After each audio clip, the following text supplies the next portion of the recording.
הטרוריסטים של המשט, אלה הטרוריסטים, זה טרוריסט. תל הלב, תומכי רוצחים, אגב, האוניות שלהם נמצאו קרחנה שלמה. הם לא באו באמת, לא למשט, לא לעזור, אלא הם באו בעד עזה, בעד הטרוריסטים. אלה טרוריסטים. That's Israel's far-right national security minister Itamar Ben-Gvir attempting to humiliate and smear members of the Global Sumud Flotilla who were illegally captured by Israel on international waters earlier this week. But we can report that spirits are high, although they are being deprived of necessities, and Israel is already engaging in abuse.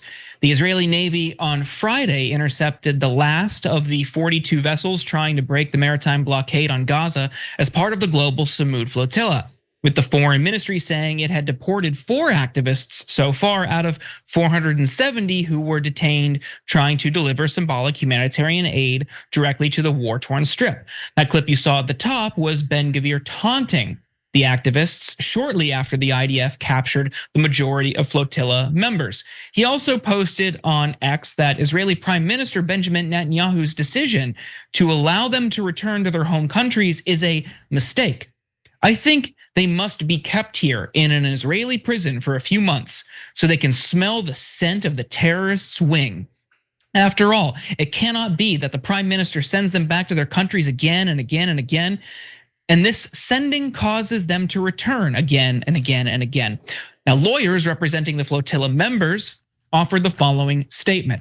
Upon their kidnapping from international waters, participants were forced to kneel with their hands zip-tied for at least 5 hours after some participants chanted "Free Palestine." During the lawyers' visits, Israeli National Security Minister Ben-Gvir arrived in what was clearly intended as an act of humiliation and intimidation. Participants' rights were systematically violated throughout this process. In addition to being denied access to water, bathroom, and medications, they were denied access to lawyers, which violated their basic rights to due process, fair trial, and legal representation.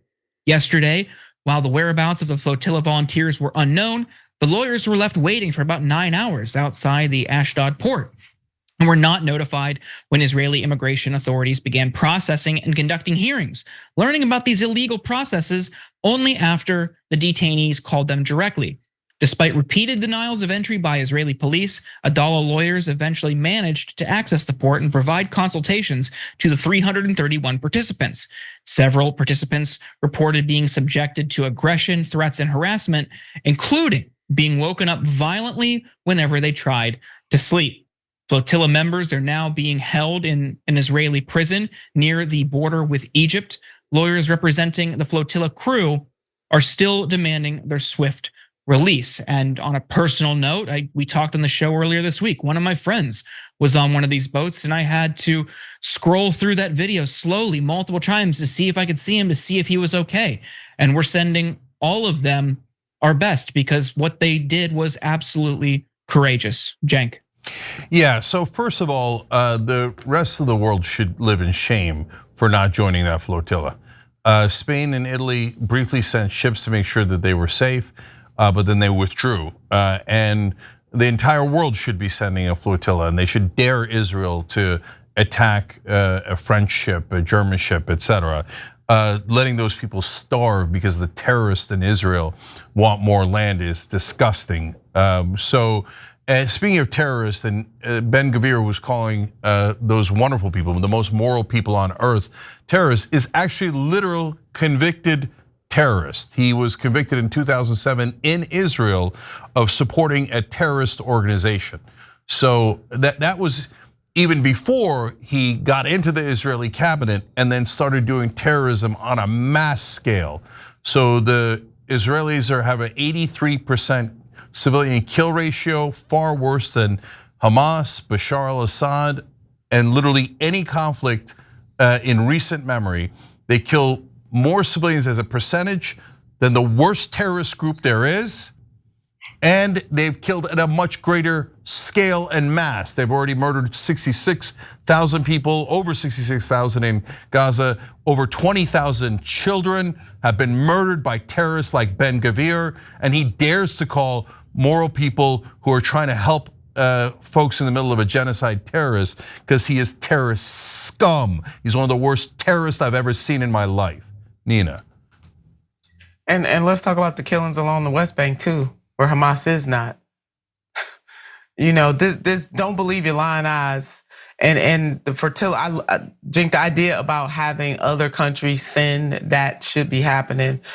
Big ups to even Christian Smalls, who was on a recent flotilla, and he got beaten. And I just, people like him and others who are out there right now, I just, the immense courage, as Jordan laid out, that it takes to literally put your body on the line for other people's freedom. Man, that's everything. It really, really is. And the tide is turning, as we know, not fast enough for the people who are enduring the suffering. But when this history is written, the United States government itself, starting with the Biden administration to this Trump administration, man, it is not going to be kind. But when it is written about courageous people like the people who are on that flotilla and people who are standing on the front lines in this country, the younger people, well, the college students and others who were, out there last summer standing up for the Palestinian people, it's gonna be written kindly.